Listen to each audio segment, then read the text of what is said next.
Hi everybody, it's Sunday, August 1st, and we're starting another marvelous month starting today. And as you know, the promotions changed and all that kind of good stuff. That starts with the beginning of every month.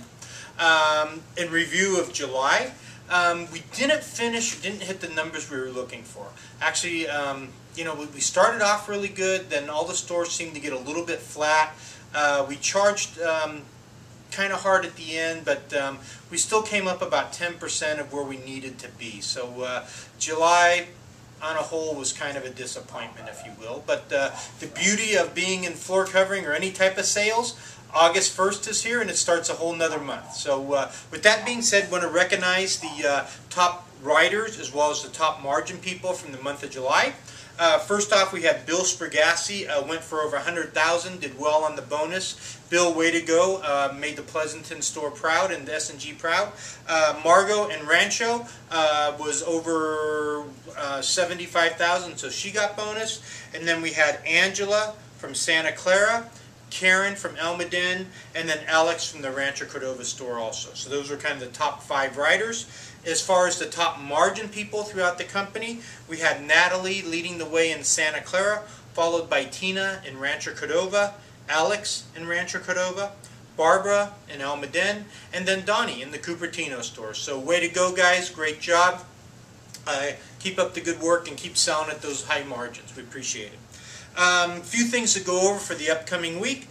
First off, the designer program. It's no longer called the decorator program. From here on, it's called the designer program. I was looking at my website under the product knowledge, and there's the training for the designer program. It's in 2 stages, so it's about 19 minutes long in total. Only about, 5 or 6 hits on it so far. So I know a lot of you have not taken the time to check it out. I need you to do that. We're going to be diving into the designer program as well as the realtor program officially starting a week from this coming Monday. Should be somewhere around August 9th. We're expecting to have all the literature compiled, the folders and all that kind of stuff.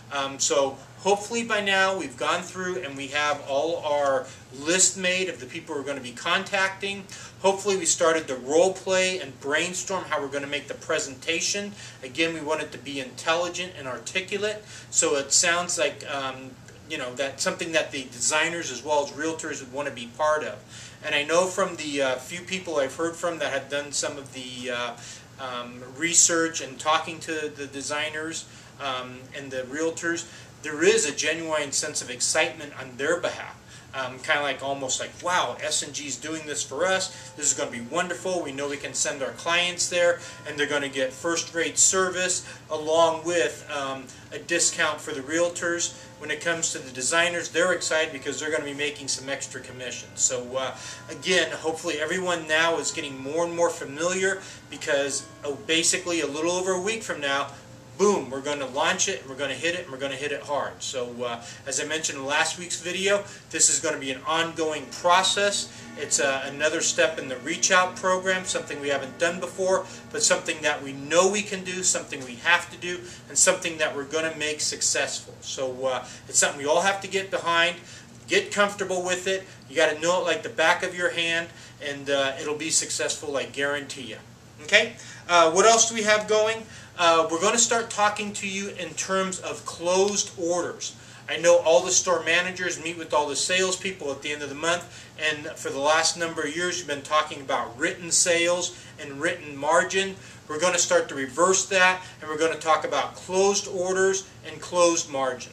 And what the difference is just because we write an order at a certain margin or we take a deposit doesn't mean that that order is going to close. Obviously, we have cancellations along the way. We have people that come and say they can't afford to do it. They've lost their job, whatever it is. And also probably the bigger thing is when mistakes get made, when things get missed, such as we forgot to add the base in, or when we were transposing from floor master to roll master, we forgot to move the labor over. All those things affect the actual closed margin. So this way, if we talk about the closed orders, it's going to be the true numbers and it's going to be the true margins that we're talking about. Okay? So, starting this month, reviewing last month's numbers, your store managers have been instructed to give you both your written sales and written margin, as well as your closed sales and your closed margins, okay? And for the next couple months, we're going to keep going through that. We're still going to base August bonus numbers off written sales, but starting in September, we're probably going to start bonusing you on closed sales. And what you're going to notice is the more you write, the more you close.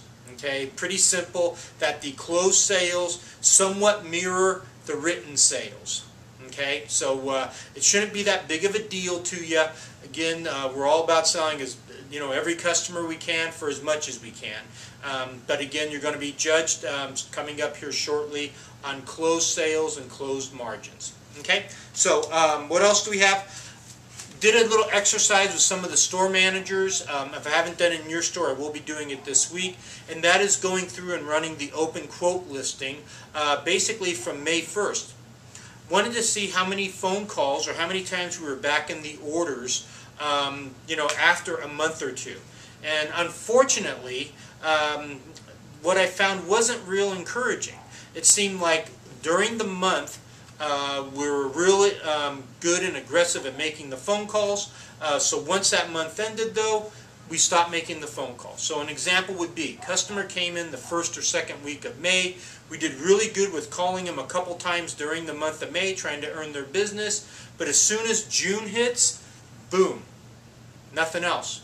No more phone calls, no more follow-up, no more talking about the new promotion, no more asking if they've purchased yet, no more offering to pick other colors, no more asking what we could do to earn their business, ask them if they saw something else they liked better, nothing.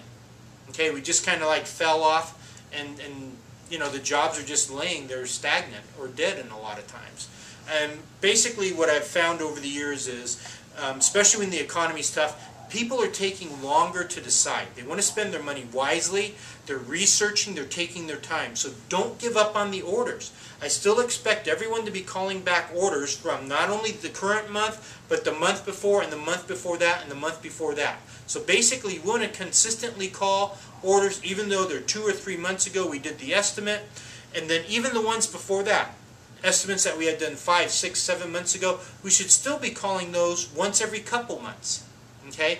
Again, letting customers know that we're here for them. We want to do their job, asking if they found another product.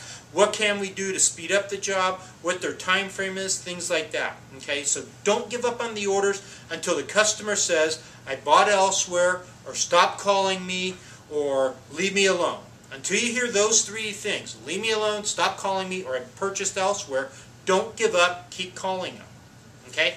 Hey, running out of time, so I've got to go quickly through the laws of influence again. This is the final week in our final 7th law of influence. So, first one, law of investment we went over, talking about customers value what they invest in. If they help make the decision, if you qualify them and they're on board with the decision, they value that and the more chances that they're going to buy. Law of reciprocity says you do a good job for them, they're going to send you customers in return. Okay? And there's nothing wrong with asking for them to do that. Excuse me. Law of authority. If people think you're an expert, they respect that and they're more apt to buy from you. So brush up on your product knowledge as well as your salesmanship. Excuse me. Law of consistency. Do what you say what you're going to do. It builds trust and people respect that. Law of social acceptance. One of the largest floor covering stores in the nation. Great reputation. And people like to buy what other people buy. Makes them feel confident. Law of scarcity. When things are on sale, people are under a time frame, they're more apt to put down the money sooner. Okay? Finally, the law of affinity, which basically says affinity generates mutual influence. Okay? People buy from people they like. People buy from people that are like them. Okay? When you're interviewing a customer, you find out what you have in common with them and you use that to your advantage. So, law of affinity is the last law of influence. We've refreshed all 7 of them. They're valuable, they're important. Memorize them, read them over, use them to your advantage. Hey, thanks for watching. I'll catch you guys next week. Good start to the month of August. It's going to be our month, I feel it. Take care.